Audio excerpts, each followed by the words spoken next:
मसीह में प्रिय भाई और बहनों, शाखा और संघीय कलीसियाओं के सदस्य और सभी विश्वासी जो इस सभा में सैटेलाइट के द्वारा और इंटरनेट के द्वारा संसार भर से शामिल है, और जीसीएन दर्शकों, प्रेरित यूहन्ना एक यहूदी था। प्रेरित पौलुस एक यहूदी था, परंतु उसके पास रोम की नागरिकता भी थी, जो संसार का सबसे शक्तिशाली शासक था। और उसके पास सारे अधिकार थे। वो कहीं भी यात्रा कर सकता था आज़ादी से, और सज़ा से बच सकता था, और किसी भी प्रकार की न्यायालय की परिस्थितियों से बच सकता था।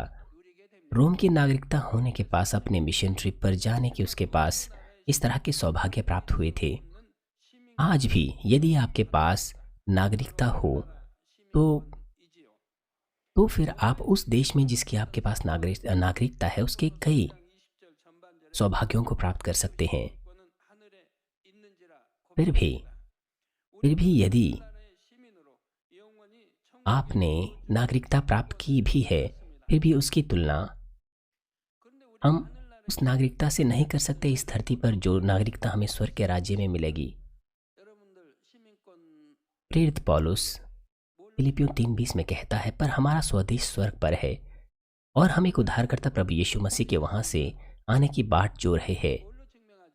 स्वर्ग के नागरिक होने के नाते हमें भी स्वर्ग के राज्य के जितने भी सौभाग्य है उनका आनंद लेना चाहिए।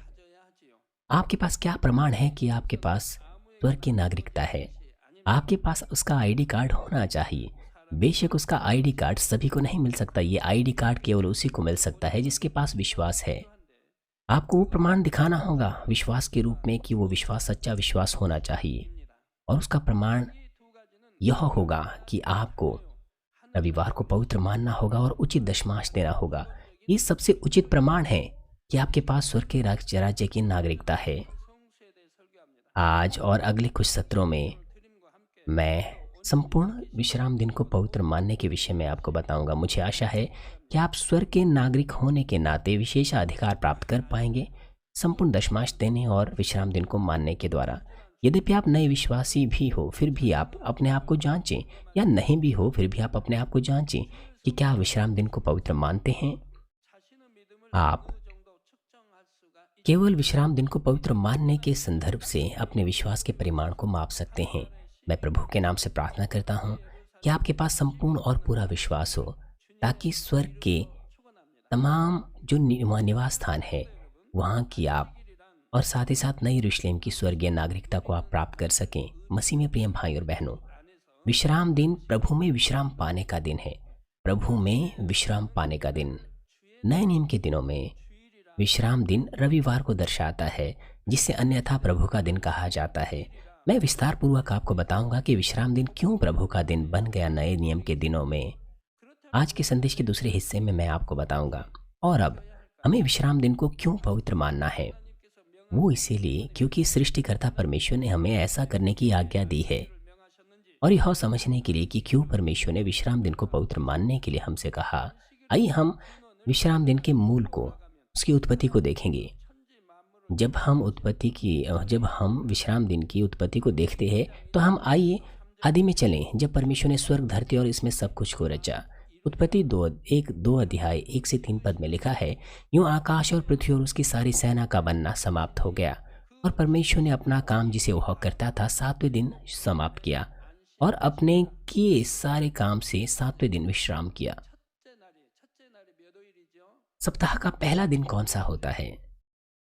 सप्ताह का पहला दिन प्रभु का दिन है, अर्थात रविवार।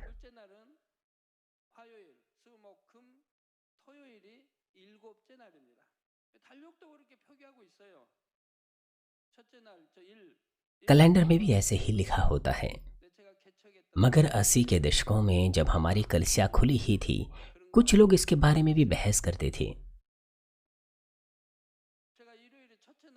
जब मैं कहता था कि रविवार सप्ताह का पहला दिन है, तो वो कहते थे कि नहीं, ऐसा तो नहीं है, रविवार तो 7वां दिन है। वो सुनते नहीं थे। हालांकि मैं कहता था कि रविवार में भी, मेरा मतलब है कैलेंडर में भी, रविवार पहले दिन के रूप में दर्शाया जाता था लाल रंग में। और बाइबल यह भी लिखती है और बाइबल भी यह लिखती है कि पहला दिन रविवार है। रविवार, सोमवार, मंगल, बुधवार, वीरवार, शुक्रवार, शनिवार। शनिवार सातवां दिन होता है। लेकिन बीते समय में लोग इसके बारे में बहस करते थे। सातवें दिन उसने विश्राम किया, जो कि शनिवार का दिन था उन तमाम कामों से जो भी उसने किए। और परमेश्वर ने सातवें दिन को आशीष दी और पवित्र ठहराया, क्योंकि उसमें उसने अपनी सृष्टि की रचना के सारे काम से विश्राम लिया। परमेश्वर ने स्वर्ग और धरती 6 दिनों में रची और सातवें दिन विश्राम किया। और उसने इस सातवें दिन को पवित्र ठहराया और आशीष दी। उसने इसे पवित्र भी ठहराया और आशीष भी दी। और उसने यह आज्ञा भी दी, जब इस्राएली लोग मिस्र से निकले तो उसने यह आज्ञा भी दी कि वो उसे पवित्र माने और इसके विषय में सावधान रहें। निर्गमन 20 अध्याय 8 से 10 पद में इसके विषय में लिखा हुआ है। और यह 10 आज्ञाओं में से चौथी आज्ञा भी है। यहाँ पर लिखा है, तू विश्राम दिन को पवित्र मानने के लिए स्मरण रखना। क्या आपको मनोरंजन करना होगा? नहीं, इसको पवित्र मानना होगा। 6 दिन तो तू परिश्रम करके अपना सब काम काज करना, परंतु सातवां दिन तेरे परमेश्वर यहोवा के लिए विश्राम दिन है। उसमें ना तो तू किसी भांति का काम काज करना, ना तेरा बेटा, ना तेरी बेटी, ना तेरा दास, ना तेरी दासी, ना तेरे पशु, ना कोई परदेशी जो तेरे फाटक के भीतर हो। और फिर अगली आयत 11 पद में ये हमें समझाता है कि क्यों उसने हमें विश्राम दिन को मानने का आदेश दिया है। लिखा है, क्योंकि 6 दिन में यहोवा ने आकाश और पृथ्वी और समुद्र और जो कुछ उनमें है सबको बनाया और सातवें दिन विश्राम किया। इस कारण यहोवा ने विश्राम दिन को आशीष दी और उसको पवित्र ठहराया। विश्राम दिन को पवित्र मानना, इसमें ये अर्थ है कि हम विश्वास करते हैं कि परमेश्वर सृष्टि करता है। इसके साथ साथ इसका अर्थ यह भी है कि हम इस बात को मान लेते हैं कि परमेश्वर पूरे आत्मिक संसार का और शारीरिक संसार का स्वामी है, उसका दाता है। अगर आप विश्राम दिन को नहीं मानते हैं, इसका अर्थ है कि आप इस बात को नहीं मानते कि परमेश्वर स्वामी है, दाता है इस बड़े आत्मिक ब्रह्मांड का। इसीलिए आपका परमेश्वर से कोई नाता नहीं। इसीलिए अगर आप विश्राम दिन को पवित्र नहीं मानते, संपूर्ण दशमांश नहीं देते, तो फिर परमेश्वर से आपका कोई नाता नहीं। आप ना उत्तर पाएंगे, ना रक्षा पाएंगे, ना कोई आशीष पाएंगे, यद्यपि आप प्रार्थनाएं क्यों ना करें। मलाकी में लिखा है कि परमेश्वर का श्राप आपके ऊपर आ सकता है अगर आप विश्राम दिन को ना माने और संपूर्ण दशमांश ना दें। आप आपदाओं का सामना कर सकते हैं। इसलिए ये बहुत महत्वपूर्ण है कि आप विश्राम दिन को पवित्र मानें और संपूर्ण दशमांश दें। ये वो आज्ञाएं हैं जो आपको परमेश्वर की संतान के रूप में माननी चाहिए। अर्थात सबत को पवित्र मानना इस बात का कार्य है कि आप इस बात को मान लेते हैं कि परमेश्वर, सब बातें परमेश्वर के आत्मिक अधिकार में हैं। और यही सिद्धांत संपूर्ण दशमांश को देने पर भी लागू होता है, जहां पर आप इस बात को मानते हैं कि तमाम तात्विक चीजों पर परमेश्वर राज्य करता है। परमेश्वर ही आपको आशीष देता है, तात्विक आशीषें, नहीं तो आप आशीषें प्राप्त नहीं कर सकते। मुझे आशा है कि आप इन अर्थों को समझेंगे। ये अर्थ कितने महान हैं जो विश्राम दिन में पाया जाता है। सबत को या विश्राम दिन को पवित्र मानना एक कार्य था जहां पर इजरायली लोगों को परमेश्वर के पवित्र लोगों के रूप में अलग किया गया था। इस कलीसिया की शुरुआत से ही मैंने विश्राम दिन के विषय में आशीषों के वचन आपको दिए हैं, पर फिर भी आप लोग गर्व प्राप्त नहीं कर पाते हैं। तब मैं आपसे पूछता हूँ कि क्या आप पति पत्नी ने विश्राम दिन को पवित्र माना? ऐसे बहुत सारे जोड़े हैं जो इस कलीसिया में आने के बाद जिन्होंने बच्चों की आशीष प्राप्त की। पहले उनके पास कोई बच्चा नहीं था, अब 7, 10, 11 सालों तक। लेकिन जब से उन्होंने मेरी प्रार्थनाओं को ग्रहण किया, संसार भर में उन्होंने बच्चों की आशीष प्राप्त की। 21 वर्षों से उनके पास बच्चे नहीं थे। ऐसी भी महिलाएं थी जो आत्महत्या करना चाहती थी, लेकिन मेरी प्रार्थनाओं को ग्रहण करने के बाद वो गर्भवती हुई और अब वो खुशी से जीवन जी रही हैं। आप पास्टर शंगहुन, हाँ, आप उन्हें जानते हैं। वो 1980 के दशक में उनके बच्चे नहीं हो रहे थे। शायद उनका वो 6वां वर्ष था। तब वो इस कलीसिया में आई और उन्होंने यहाँ पर उन्होंने यहाँ पर परमेश्वर का वचन प्राप्त किया 10 आज्ञाओं के ऊपर, और फिर उन्होंने प्रभु के दिन को पवित्र माना, संपूर्ण दशमांश दिया, उन्हें बच्चे की आशीष प्राप्त हुई, और उसके बाद कोई उनका मिसकैरेज भी नहीं हुआ। आप एक स्वस्थ बच्चे को जन्म देते हैं, लेकिन अगर आप पवित्र ना माने विश्राम दिन को, तो फिर इसका आपसे कोई लेना देना नहीं। मैंने उस परिवार को बताया, और उस दिन के बाद जो एल्डर डे सुक किम थे, उनके पति, वो हमेशा प्रभु के दिन को पवित्र मानते हैं, चाहे उन्हें व्यापारिक यात्रा क्यों ना करनी पड़े विदेशों में, फिर भी वो रात्रि सभा में हमेशा वापस आते हैं और फिर रविवार को पवित्र मानते हैं। मैंने एक बार उनसे पूछा भी, तो उन्होंने कहा कि उन्होंने कभी भी विश्राम दिन को पवित्र मेरा मतलब उसका उल्लंघन नहीं किया है। आपको पता होना चाहिए कि सबत को पवित्र मानना, विश्राम दिन को मानना कितना महत्वपूर्ण है। चाहे कोई कार दुर्घटना भी आपके क्यों ना हो, फिर भी आप सुरक्षित रहेंगे अगर आप विश्राम दिन को पवित्र मानते हैं और संपूर्ण दशमांश देते हैं। एक विद्यार्थी अपने माता पिता के साथ मेरे पास आया। उसके नाक से लगातार खून बह रहा था, वो खून बहना नहीं रुक रहा था। जब वो अस्पताल गए तो ऑपरेशन करना भी मुश्किल हो गया था, और अगर गड़बड़ा जाती चीजें तो वो मर भी सकता था। हालांकि परमेश्वर ने उसके खून को बहना बंद तो कर दिया, मगर परमेश्वर ने उसे पूरी तरह से चंगाई नहीं दी। परमेश्वर ने कहा कि वो विश्राम दिन को पवित्र माने तो वो पूरी तरह से चंगाई पाएगा, नहीं तो वो रक्त वाहिका फिर से फट सकती हैं। परमेश्वर ने उस रक्त वाहिका को पूरी तरह से नहीं जोड़ा। परमेश्वर ने कहा अगर वो विश्राम दिन को पवित्र माने तो वो पूरी तरह से ठीक हो जाएगा। सोमवार को वो मेरे पास अपने माता पिता के साथ आया, और उसने उसने वादा किया कि अब से वो विश्राम दिन को पवित्र मानेगा, और अब वो बिल्कुल ठीक है।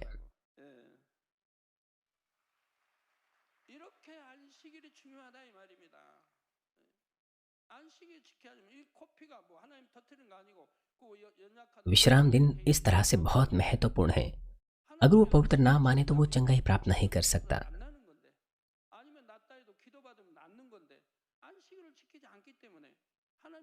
अगर वो विश्राम दिन को पवित्र मानता तो परमेश्वर उसे सुरक्षा देता, लेकिन अगर वो विश्राम दिन को पवित्र ना मानता तो प्रार्थना के बाद भी वो सुरक्षा प्राप्त नहीं कर पाता। विश्राम दिन को पवित्र माने तो मैं पूरी तरह से चंगाई दूंगा, ये परमेश्वर ने कहा उसे। आज भी परमेश्वर इस तरह का अनुग्रह देता है। आपको पता होना चाहिए अगर आप विश्राम दिन को पवित्र ना माने, संपूर्ण दशमांश ना दें, तो आप सुरक्षा प्राप्त नहीं कर सकते। आप आपदाओं का सामना कर सकते हैं। आपको ये याद रखना चाहिए, विश्राम को पवित्र मानना, विश्राम दिन को पवित्र मानना, ये एक वो कार्य था जहां पर इजरायली लोगों को परमेश्वर के पवित्र लोगों के रूप में अलग कर लिया गया था। निर्गमन 31:13 में लिखा है, तो इजरायलियों से यह भी कहना कि तू निश्चय में तुम मेरे विश्राम दिनों को मानना, क्योंकि तुम्हारी पीढ़ी पीढ़ी में मेरे और तुम लोगों के बीच में यह चिन्ह ठहरा है, जिससे तुम यह जान रखो कि यहोवा हमारा पवित्र करने हारा है। जब तक वो विश्राम दिन को पवित्र मानते थे, तब तक परमेश्वर ने भी इजरायलियों को सुरक्षा दी। उसने उन्हें सुरक्षा दी आजमाइशों से, परीक्षाओं से और अलग अलग प्रकार की आपदाओं से। ये आत्मिक सिद्धांत आज भी वैसे ही लागू होता है। विश्राम दिन को पवित्र मानने के द्वारा हम सुरक्षित रहते हैं, आशीष पाते हैं, और इससे हम दर्शाते हैं कि हम परमेश्वर के संतान हैं, हम परमेश्वर के हैं। कभी कभार कुछ चर्च के सदस्य प्रार्थना को ग्रहण करने आते हैं जब उनकी कोई दुर्घटना हो जाती हैं, या फिर उनके व्यापारों में स्थितियां गड़बड़ा जाती हैं। उनमें से ज़्यादातर मामले वो होते हैं जिन्होंने विश्राम दिन को पवित्र नहीं माना होता है और उचित दशमांश नहीं देते हैं।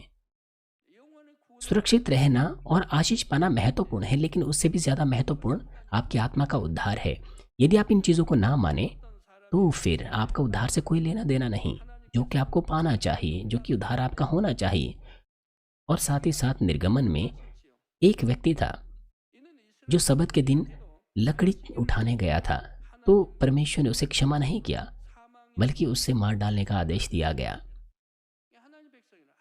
इजरायली लोग जो विश्राम दिन को पवित्र नहीं मान पाते थे, वो मृत्यु का सामना करते थे। हालांकि आप परमेश्वर के संतान हैं, परमेश्वर के लोग हैं, फिर भी अगर आप संपूर्ण दशमांश ना दे, विश्राम दिन ना माने, तो आप परमेश्वर के संतान नहीं कहला सकते। परमेश्वर के संतान होने के नाते आप कैसे परमेश्वर की आज्ञाओं का उल्लंघन कर सकते हैं। इसके अलावा ये आपके जीवन से जुड़ा हुआ है। यह आत्मिक न्याय आज भी उसी प्रकार से लागू होता है। अगर आप रविवार को ना माने तो हमारा परमेश्वर से कोई लेना देना नहीं, और साथ ही हम मृत्यु का सामना भी करेंगे। कृपया गलत ना समझें, मैं उनकी बात नहीं कर रहा हूँ जो चर्च में नए लोग आते हैं या फिर वो नए विश्वासी जिनका विश्वास कमजोर है। मान लीजिए आप एक नए विश्वासी हैं और पहले विश्वास के स्तर पर हैं, और आप विश्राम दिन को पवित्र नहीं मानते, संपूर्ण दशमांश नहीं देते, मगर आपदाएं या श्राप ऐसे लोगों के ऊपर नहीं आ सकते। यह उनके ऊपर लागू होता है जो तीसरे विश्वास के स्तर या ऊंचे स्तर पर है। यह उनके ऊपर लागू नहीं होता जो नए विश्वासी चर्च में आते हैं या फिर वो नए विश्वासी जिनका विश्वास कमजोर है। मैं उनकी बात कर रहा हूँ जिनके पास विश्वास है, जो सत्य को जानते हैं मगर विश्राम दिन को नहीं मानते। वो कहते तो है कि वो मानते हैं मगर वो सही रूप से नहीं मानते। भले ही आप इस बात को जानते हैं कि विश्राम दिन को पवित्र मानने का आदेश देने का परमेश्वर का इरादा क्या है, मगर फिर भी आप दबाव या डर महसूस नहीं करते। मान लीजिए आपके पास विश्वास है, इतना विश्वास है कि आपको विश्राम दिन को पवित्र मानना है, लेकिन रविवार के दिन आपका कोई ड्राइविंग टेस्ट है या कोई परीक्षा है। मान लीजिए आपका बच्चा, उसको प्रवेश परीक्षा कॉलेज की देनी है, तो फिर आप चिंता में आ जाते हैं ये सोचते हुए कि क्या सबक का उल्लंघन तो नहीं हो जाएगा। लेकिन आपको चिंता नहीं होगी अगर आपने संदेशों को सही से सुना हुआ है। आपका जीवन मुश्किल में नहीं आएगा अगर आप सही से समझे विश्राम दिन को पवित्र मानने की दशा को। तो फिर कोई मुश्किल नहीं होगी अगर आपके पास विश्वास है तो कोई भी इसे मान सकता है। परमेश्वर ने हमें यह आदेश दिया है ताकि वो हमें सच्चा विश्राम दे सके। प्रिय सदस्यों, परमेश्वर का यह प्रेम साफ रूप से यीशु के इस धरती पर आने के बाद प्रकट हुआ। प्रभु के पुनरुत्थान के बाद सबत का दिन बदल गया। तब तक सबत अर्थात विश्राम दिन शनिवार हुआ करता था, लेकिन प्रभु के पुनरुत्थान के बाद विश्राम दिन रविवार हो गया। और अब हम विश्राम दिन को प्रभु का दिन भी कहते हैं। हम क्यों विश्राम दिन को प्रभु का दिन कहते हैं? और इसलिए आपको इसका भी उत्तर मिलेगा जब शनिवार से रविवार में यह विश्राम दिन बदल गया। इसके कारण क्या है? जब मैं आपको कारण बताऊं तो मुझे आशा है कि आप सच्चा अर्थ समझें कि परमेश्वर ने हमें क्यों विश्राम दिन दिया है। कुछ ऐसे विश्वासी हैं जो इस बात को जानते हैं कि क्यों शनिवार से रविवार में विश्राम दिन बदल गया। जब तक मैंने चर्च को नहीं खोला था तब तक मैं इस बात को नहीं जानता था। इसके बारे में किसी ने हमें नहीं सिखाया था क्योंकि कोई नहीं जानता था। मगर थोड़े समय के बाद इस कलीसिया की शुरुआत होने पर परमेश्वर ने विश्राम दिन के बारे में हमें बताया, जब उसने 10 आज्ञाओं को हमें बताया। और उसने यह भी समझाया कि विश्राम दिन क्यों शनिवार से रविवार में बदल गया। मैं बड़ा हैरान था, उसे जानकर बहुत खुश था। अब मैं आपको इसके बारे में बताने जा रहा हूँ। यहूदी लोग जो पुराने नियम की व्यवस्था को मानते थे, वो आज भी शनिवार को ही विश्राम दिन मानते हैं। हालांकि कुछ विश्वासियों का दल ऐसा भी है, कुछ ऐसे भी विश्वासी है जो शनिवार को विश्राम दिन मानते हैं, और कुछ लोग इसके बारे में बहस करते हैं कि सही क्या है। लेकिन मुझे आशा है कि जब मैं आपको समझाऊं तो आप ध्यान दें और इसके बारे में कोई भ्रम ना पालें।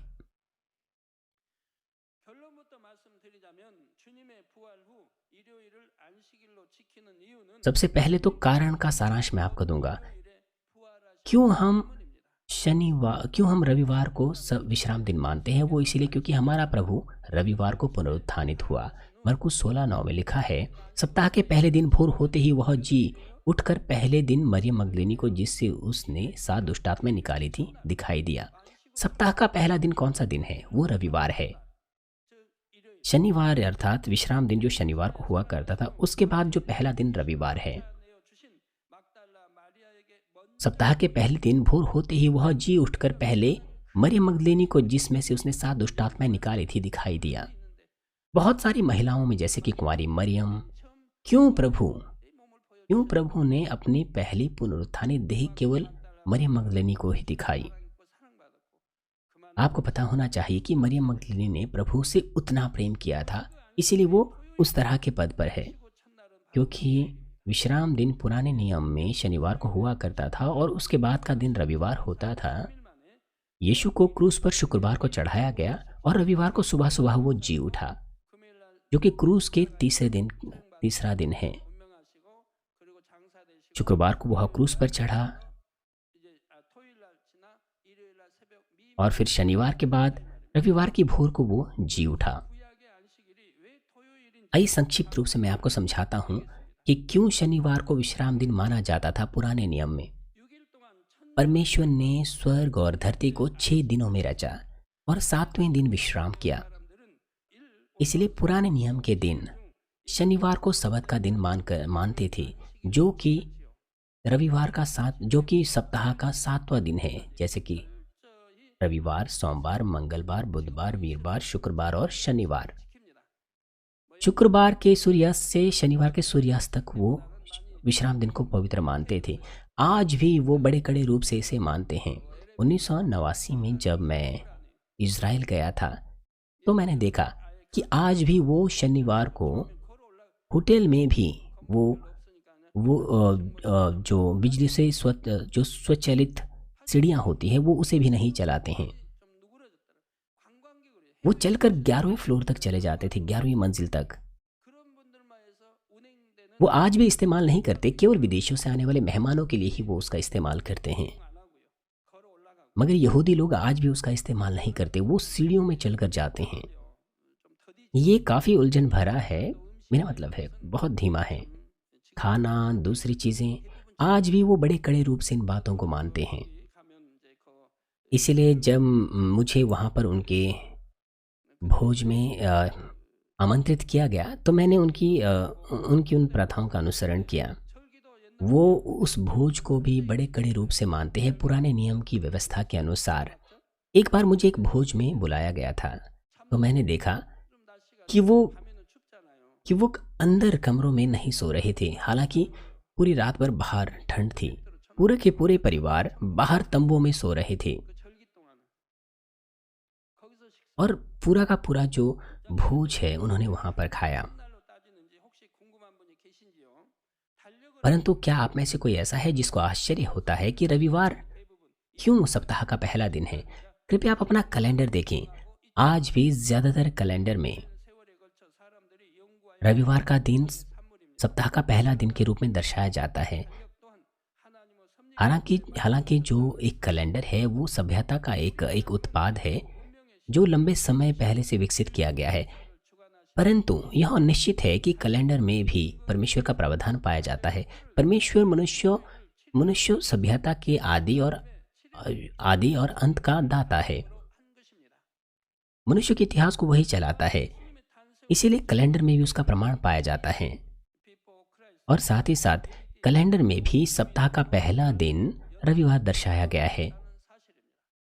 वहां पर भी सृष्टि के 7 दिन दर्शाए गए हैं और उसको भी 2 भागों में बांटा गया है, BC और AD, अर्थात यीशु के जन्म के बाद।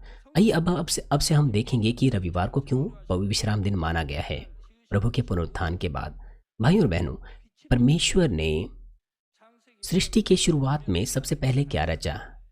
परमेश्वर ने ज्योति रची। यहाँ पर लिखा है उत्पत्ति 1:3 में, तब परमेश्वर ने कहा उज्जाला हो और उज्जाला हो गया। और यह पहला दिन था। जैसे कि उत्पत्ति के संदेशों में मैंने आपको बताया कि यह उज्याला आत्मिक उज्याला था। यह सामर्थ्य और अधिकार को, पिता परमेश्वर के सामर्थ्य और अधिकार को दर्शाता है। परमेश्वर का यह वचन कि उज्याला हो, ये एक घोषणा थी कि इस संसार में, ब्रह्मांड में सब बातें परमेश्वर के अधिकार में हैं, जो कि अपने आप में ज्योति हैं आत्मा में। भले ही आपकी कार दुर्घटना क्यों ना हो, गलती से कार चलाते हुए और आपकी कार पूरी तरह से टूट फूट जाए, फिर भी आपको कोई चोट नहीं लगती है। वो इसलिए क्योंकि आप आत्मिक संसार में, आप आत्मिक क्षेत्र में ढके रहते हैं। भले ही आपकी कार दुर्घटनाग्रस्त हो जाती है लेकिन आपको कोई चोट नहीं लगती। इस चर्च के सदस्यों के साथ ऐसा होता है। वो आत्मिक क्षेत्र आपको घेर लेता है, इसलिए आपके ऊपर कोई प्रभाव नहीं पड़ता। मगर क्योंकि आपकी कार शारीरिक क्षेत्र में होती है, इसलिए वो टूट फूट जाती हैं। मगर हम देख सकते हैं कि परमेश्वर के संतान आत्मिक क्षेत्र में इस प्रकार से सुरक्षित रहते हैं। और साथ ही यह इस बात की घोषणा भी थी कि हमारा प्रभु यीशु मसीह सब बातों पर उसका अधिकार है। यूहन्ना 1 में लिखा है, सच्ची ज्योति जो हर एक मनुष्य को प्रकाशित करती है जगत में आने वाली थी। यह सच्ची ज्योति यीशु मसीह है। आदि में जो वचन था वो इस संसार में आकर देहधारी हुआ। और मत्ती 12:8 में लिखा है, मनुष्यों का पुत्र तो सबत के दिन का भी प्रभु है। प्रभु वो अपने आप को मनुष्यों का पुत्र कहता है यहाँ पर, और कहता है कि मनुष्यों का पुत्र तो सबत का भी प्रभु है। हमारा प्रभु जो सच्ची ज्योति थी, वो सबत का प्रभु है। जिस प्रकार से सृष्टि के पहले दिन उजियाला बनाया गया, उसी प्रकार से रविवार जो प्रभु का दिन भी कहलाता है, वो सप्ताह का पहला दिन है। ये वो दिन है जब प्रभु जो सच्ची ज्योति है, जिसने अपनी ज्योति पूरे संसार भर में प्रकाशित की, ये वो दिन था जब यीशु ने मृत्यु के अधिकार को तोड़ा, पुनर्जीवित हुआ और तमाम मनुष्य जाति के लिए उद्धार का मार्ग खोला। ये वो दिन था जिसने हमें जीवन दिया। यीशु मसीह सच्ची ज्योति है जिसने रविवार को हमें जीवन दिया, और प्रभु पुनरुत्थान का पहला फल बन गया। वो जीवन की सच्ची ज्योति बन गया उन प्राणों के लिए जो अंधकार में जी रहे थे, मृत्यु में और दर्द में। और इस दिन हमने पुनरुत्थान की आशा प्राप्त की और हमने सच्चे विश्राम का आनंद लिया। इसलिए रविवार, जब यीशु मसीह जो सबत का प्रभु है, इसीलिए रविवार जब यीशु मसीह जी उठा, विश्राम दिन का जो सबत का दिन था, और साथ ही जो सबत का भी दिन है, ये स्वाभाविक है। ये फिर हम रविवार को ही विश्राम दिन मानते हैं। उस समय के बाद हमने विश्राम दिन को, रविवार को मानना शुरू किया, अर्थात जो प्रभु का दिन है। और उसके बाद प्रभु का पुनरुत्थान, वो हमारे लिए सच्चा विश्राम दिन हो गया।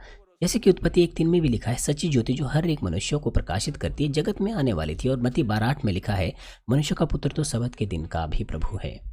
यह आत्मिक रूप से हमें कारण बताता है कि क्यों प्रभु का दिन विश्राम दिन है। प्रिय सदस्यों, परमेश्वर का प्रावधान यहाँ पर पूरा हुआ है, और परमेश्वर ने पहले ही पुराने नियम में बताया था कि रविवार जो है वो विश्राम दिन बनेगा। लेवी व्यवस्था 23:10-12 में लिखा है, इजराइलियों से कहे कि जब तुम उस देश में प्रवेश करो जिसे यहोवा तुम्हें देता है,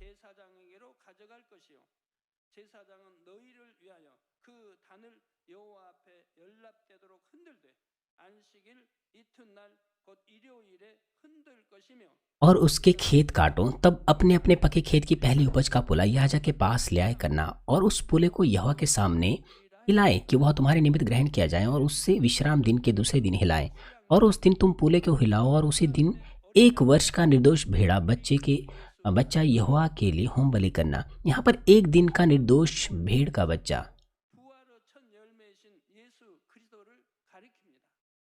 विश्राम दिन के दूसरे दिन अर्थात रविवार को वो यीशु मसीह को दर्शाता है। पहला कुरिन्थियों 15:20 में भी लिखा है, परंतु सचमुच मसीह मुर्दों में से जी उठा, जो सो गए हैं उनमें पहला फल हुआ।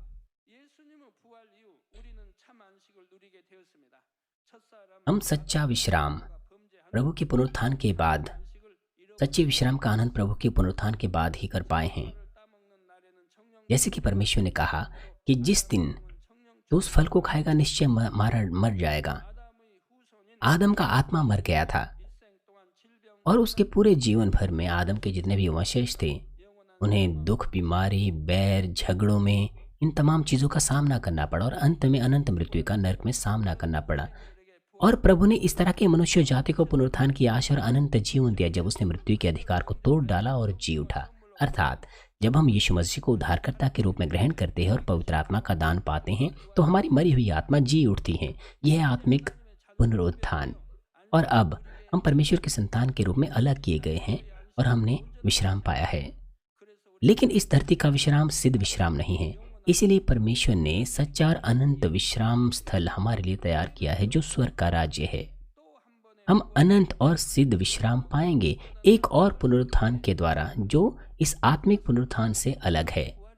वो है शारीरिक पुनरुत्थान। जब हमारा प्रभु वापस हवा में आता है, तो हम अनंत और अविनाशी देह को प्राप्त करेंगे और हवा में प्रभु से मिलेंगे। ये शारीरिक पुनरुत्थान है। दोनों ही आत्मिक और शारीरिक पुनरुत्थान को प्राप्त करने के बाद हम उसका अनंत विश्राम पाएंगे। क्योंकि हमारे पास पुनरुत्थान की यह आशा है, इसलिए विश्वासी होने के नाते हम आत्मा का सच्चा विश्राम प्राप्त कर सकते हैं। उसी प्रकार से अब रविवार वो दिन है जिसमें सबत का प्रभु यीशु मसीह, जिसने हमें सच्चा विश्राम अपने पुनरुत्थान के द्वारा दिया। इसीलिए हम इसे प्रभु का दिन भी कहते हैं। इसलिए मसीह लोग इसे केवल रविवार नहीं कहते बल्कि प्रभु का दिन कहते हैं। संसारिक लोग क्या उसे प्रभु का दिन कहते हैं? नहीं, वो रविवार कहते हैं। मगर हम जो यीशु मसीह पर विश्वास करते हैं अपने उद्धारकर्ता के रूप में, हम इसे प्रभु का दिन कहते हैं। प्रभु के चेले इसका अर्थ बहुत साफ रूप से समझते थे, इसीलिए उन्होंने रविवार को, प्रभु के दिन को सबत के रूप में माना। प्रेरितों के काम 20 अध्याय 7 पद में लिखा है, सप्ताह के पहले दिन जब हम रोटी तोड़ने के लिए इकट्ठे हुए, तो पौलुस ने जो हमारे, मेरा मतलब है यहाँ पर लिखा है कि सप्ताह के पहले दिन। इसका मतलब यह नहीं कि वो पुराने नियम के विश्राम दिन को नहीं मानते थे, वो पुराने नियम का विश्राम दिन भी मानते थे, नहीं तो उन्हें विधर्मी कहा जाता और वो प्रचार नहीं कर पाते। इसलिए इजरायली जो विश्वासी थे वो दोनों ही विश्राम दिन मानते थे। इसलिए मैं उन्हें नहीं सिखा पाया कि केवल रविवार को ही विश्राम दिन मानो। क्यों? क्योंकि अगर वो इस तरह से बदल जाएं मेरी शिक्षाओं के द्वारा, तो अंत में वो इजराइल में यहूदियों को प्रचार नहीं कर पाएंगे। यहाँ पर लिखा है सप्ताह के पहले दिन जब हम रोटी तोड़ने के लिए इकट्ठे हुए। यहाँ पर रोटी तोड़ने के लिए इकट्ठा होने का मतलब है आत्मिक रूप से प्रभु के मांस को बांटना, अर्थात रविवार की आराधना सभाओं के द्वारा वचन को सुनना, उसका प्रचार करना। और साथ ही पहला कुरिन्थियों 16:2 में लिखा है, सप्ताह के पहले दिन तुम में से हर एक अपनी अपनी आमदनी के अनुसार कुछ अपने पास रख छोड़ा करें कि मेरे आने पर चंदा ना करना पड़े। हम यहाँ देख सकते हैं कि वो भेंटे भी सप्ताह के पहले दिन अर्थात प्रभु के दिन दिया करते थे। वो आराधनाएं सभाएं रविवार को अर्पण करते थे सबत के बाद, और साथ ही वो भेंटे भी देते थे। अगले सत्र से मैं आपको और भी विस्तार पूर्वक उन विधियों के बारे में बताऊंगा कि आपको कैसे विश्राम दिन को मानना है। प्रिय सदस्यों, संसार में बहुत से लोग बड़ा परिश्रम करते हैं अपने पूरे जीवन भर के दौरान, ताकि एक खुशनुमा और आनंददायक अपना जीवन जी सकें। वो मेहनत करते हैं कि ज़्यादा पैसा कमाएं, ज़्यादा पहचान पाएं, और साथ ही वो संसारिक मनोरंजनों में भी शामिल होते हैं ताकि शारीरिक विश्राम पाएं और आनंद पाएं। परंतु सच्चा विश्राम इस संसार में पाना असंभव है, क्योंकि यह संसार शत्रु, दुष्ट और शैतान से संबंध रखता है। सच्चा विश्राम केवल प्रभु में ही मिल सकता है। परमेश्वर हमें आदेश देता है कि हम सबत माने, विश्राम दिन माने, ताकि उसकी बाहों में हम सुरक्षा पा सकें और हम विश्राम पा सकें। मुझे आशा है कि इस सच्चे अर्थ को आप एहसास करें और प्रभु के दिन को पवित्र मानें। मुझे आशा है कि इस संसार में भी हर वक्त आप सुरक्षा पाएं, जहां पर दुर्घटनाएं और बीमारियां भरी हुई है। जब आप प्रभु के प्रभु उसके अधिकार को जाने, यदि आप पूरी तरह से विश्राम दिन को माने, वचनानुसार जिए, तो सिद्धता से, संपूर्णता से आप सुरक्षा पाएंगे। चाहे आप गिर भी जाएं, फिर भी आपको चोट नहीं लगेगी। परमेश्वर के लोगों को परमेश्वर द्वारा सुरक्षा पानी चाहिए। मगर आप में से कुछ लोग कहते हैं कि आपको शरीर में दर्द हो रहा है, जबकि आप ये भी कहते हैं कि आपने विश्राम दिन को अच्छे से माना है। मैं पूछना चाहता हूं, क्या आत्मा और सच्चाई से, बिना ऊंघे हुए, बिना काल्पनिक विचारों से, क्या आप आराधना सभा को अर्पण करते हैं? क्या आप कह सकते हैं कि आपने विश्राम दिन को, प्रभु के दिन को पवित्र माना है? ये चर्च ना आने से बेहतर नहीं है।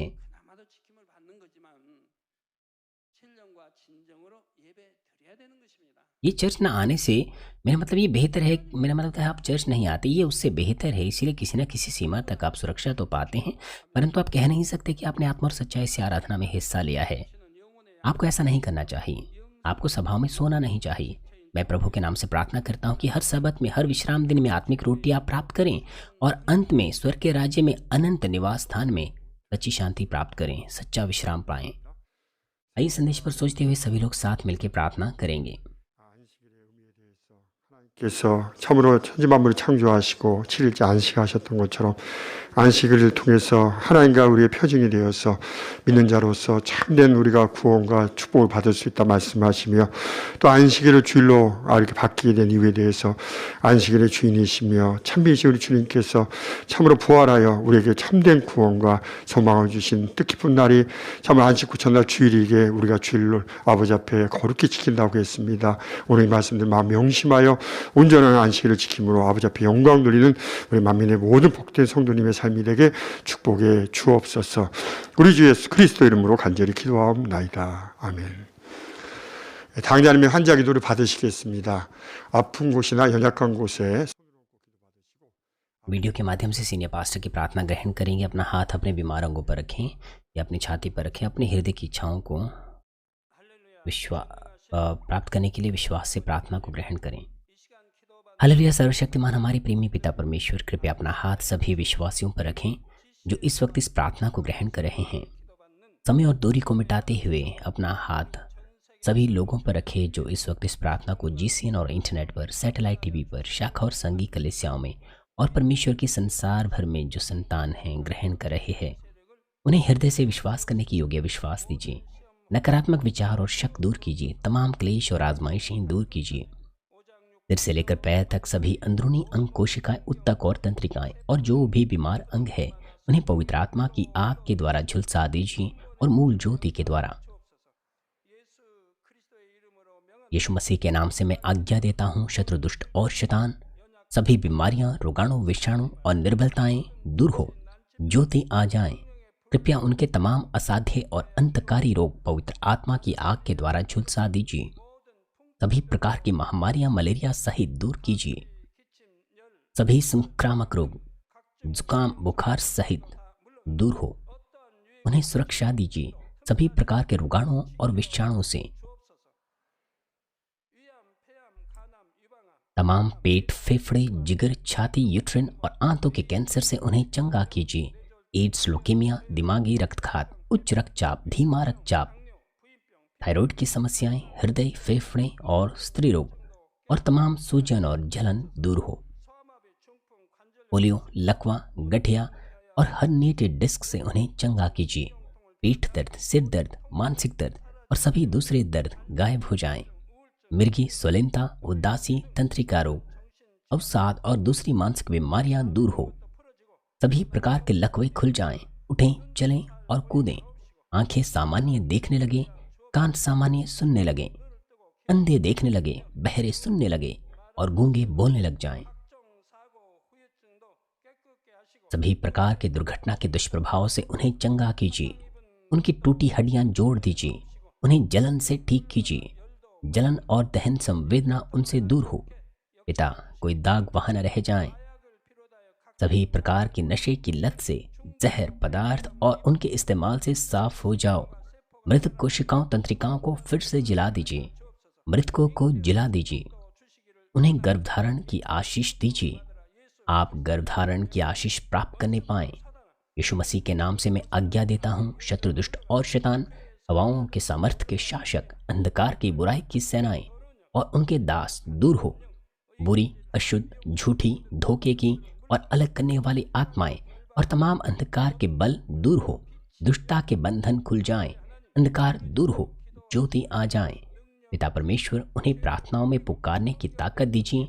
पापों को दूर करने की सामर्थ्य के अधिकार दीजिए और वे पवित्र हो जाएं।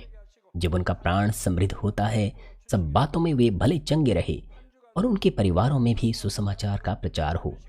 पूरे सप्ताह भर तमाम प्रकार की दुर्घटना और आपदाओं से उन्हें सुरक्षा दीजिए और आशीष दीजिए कि बिना समस्या के एक समृद्ध जीवन वो जी सकें।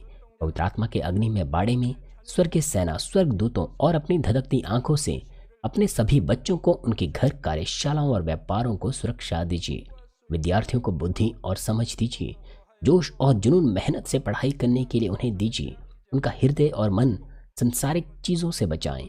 वो परमेश्वर को और भी अधिक जोश के साथ प्रेम करने पाएं। आपके बच्चे चाहे खाएं, पिएं या जो कुछ भी करें, इन सब में वो अपना जीवन पिता परमेश्वर आपको महिमा देते हुए जीने पाएं। वे जीवित परमेश्वर की गवाही ये कहकर देने पाएं कि मैं परमेश्वर से मिला हूं, मैंने परमेश्वर का अनुभव किया है, उससे उत्तर और आशीषें प्राप्त किए हैं। पिता परमेश्वर, आपका धन्यवाद। सारी महिमा केवल आपको मिले। हमारे प्रभु यीशु मसीह के नाम से मैं प्रार्थना करता हूँ, आमीन।